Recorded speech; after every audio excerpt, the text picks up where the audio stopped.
When the youth weren't renting movies or headed to the theaters, there were more choices than ever before on TV, plus new regulations. The 1990 Children's Television Act limited the frequency of advertisements during children's programming and banned cross-promotion advertising during shows. And in 1996, with Clinton's support via the Telecommunications Act, that 1990 law was enhanced with a requirement that networks air a minimum of 3 hours of children's educational content a week. Some stations had kid blocks, like WB and Fox. On the WB, the Japanese import Pokemon began airing in 1999, continuing the trading card, toy, and gaming craze of Pokemania, and served as many American youth's first anime. At Greenwood Elementary School, lunchtime is trading time, and the cards are flying. I'll trade you this for a Gyarados. That for a Gyarados? That's crazy! If it sounds like the kids are speaking another language, they are. The language of Pokemon. Oh, you're my best friend. Pokemon, short for Pocket Monsters, was born 4 years ago as a Japanese video game. The star is Pikachu, who does lighthearted battle with 150 other characters in the #1 TV show, the #1 video game, and most of all in the popular trading cards. But what Pikachu and his pals do just as well is sell. They will earn over $1 billion this year. Christina Levy spent $1,000 last month on Pokemon. Her kids call her Pokemom. It's a really social game, socially interacts with all the kids in the neighborhood. On Fox Kids, there was X-Men and the absolute fire that is Batman the Animated Series, one of my absolute favorite shows of all time. I gotta know. Just stay with me all day, risking your butt for someone who's never given you anything but trouble. I know what it's like to try and rebuild a life. I had a bad day too, once. Nice guys like you shouldn't have bad days.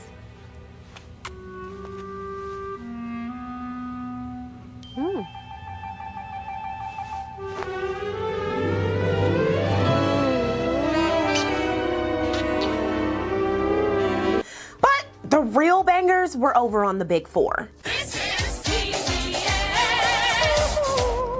Let's start with PBS, who was holding down all the kids without cable. Barney launched in 1992, and as my mother will tell you, I loved that anthropomorphic purple dinosaur. I remember crying in elementary school when kids said they hated him. All he wanted to do was love you.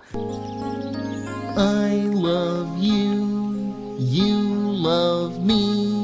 We're a happy family with a great big hug and a kiss from me to you. Won't you say you love me too? The Magic School Bus, a classic, began airing in 1994, and Arthur dropped in 1996. Wasn't DW the most annoying little sister ever? I told you not to touch it! You built it all wrong! Did you even read the directions? It didn't fly for 1 second. It's not my fault if you made a plane that can't fly. I told you not to touch it! Arthur was also noted for dealing with disabilities and health issues, tackling topics like diabetes, dyslexia, asthma, autism, and more. I was also a major fan of Zoom and Zaboomafoo, but the Don Dada was Bill Nye the Science Guy. Bill Nye the Science Guy. Bill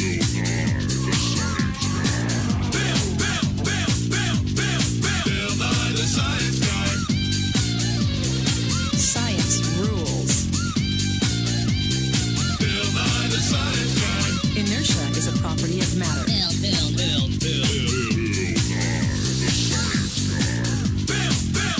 T minus 7 seconds.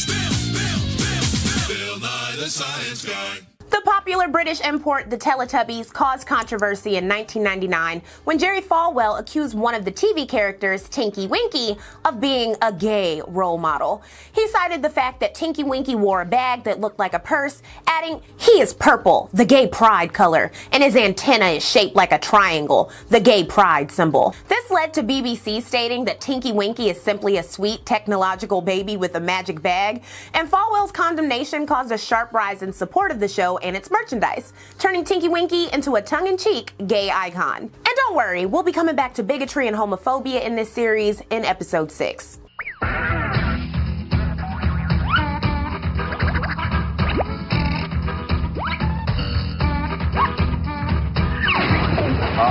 friends on a brand new network. Coming to cable October 1st. Cartoon Cable Network launched in 1992, but they wouldn't start their original programming, cartoons, until 1996, starting with Dexters Laboratory.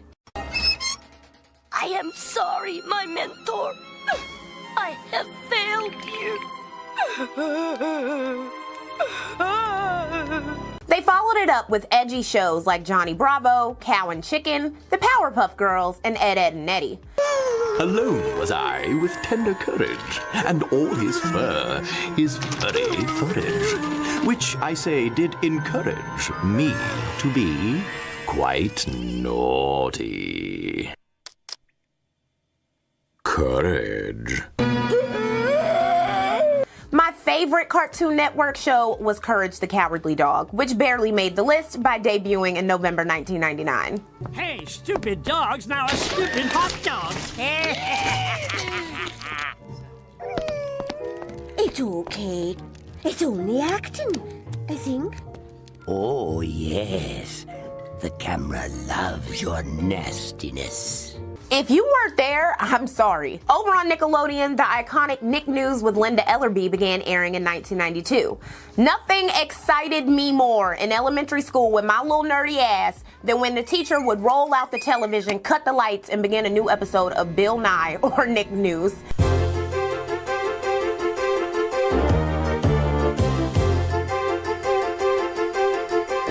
This is a Nickelodeon special edition, A Conversation with Magic. Nick News educated youth and asked their opinions on issues like global warming, the Middle East, and HIV, while also being entertaining. Ellerbee's display of a condom during the Magic Johnson special was newsworthy, with an AP columnist writing, "Something happened that snapped me out of my daze and made the kids around Magic sit up a little straighter." Ellerbee produced a condom, which she removed from its package and proceeded to demonstrate. Well, one of the best ways, Magic, is wear a condom, isn't it? Yes, it's the safest way is to wear a condom, and I think somebody brought one here. I have one here. Just to show you. This is what a condom looks like, guys and girls. It goes on the man's penis, and basically it goes on like this. You try to get the air out of the end part there. You roll it down the penis. Also appearing on the Magic Johnson special was the child activist Hydea Broadbent, who had been diagnosed with HIV in 1987 when she was just 3 years old. Before 1991, most of Nickelodeon's animated shows were from overseas. They invested $100,000 each into Doug, Ren and Stimpy, and Rugrats. Oh, you won't tell us right now? What does Miss Carol think of her kids? Shig, thanks for all that. Oh, no! That's it. Get her out. Get her out of here. But that's what you said! But you said, Miss Carol! You're right. You're right. You know that? You're right. I have said it before and I will say it again. You are all little...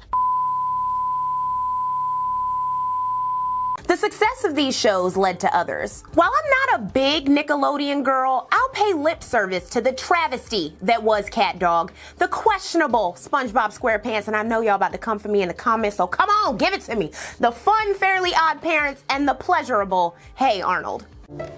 Arnold, my love, my sultry preteen, why must I hold you only whilst I dream? Will I be forever enslaved by your spell? Why must I worship you and never ever tell? Oh, Arnold, you make my girlhood tremble. You make my girlhood tremble? Arnold, you make my girlhood tremble? Snick launched in 1992 too, airing on Saturday nights for 2 hours, featuring preteen and teenager targeted shows like Roundhouse, Clarissa Explains It All, Are You Afraid of the Dark, The Amanda Show, and the extremely diverse and iconic All That, which led to Kenan and Kel. Kel loves orange soda. Is it true? Is it true? Oh yes, oh yes, oh yes, it's true. Ooh. I do. Ooh.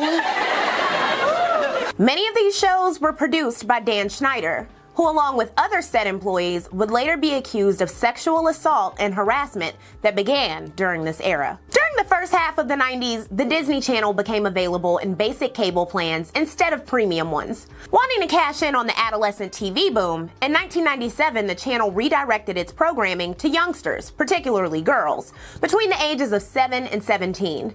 They started cranking out movie classics like Brink, Smart House, directed by LeVar Burton, and Xenon, Girl of the 21st Century.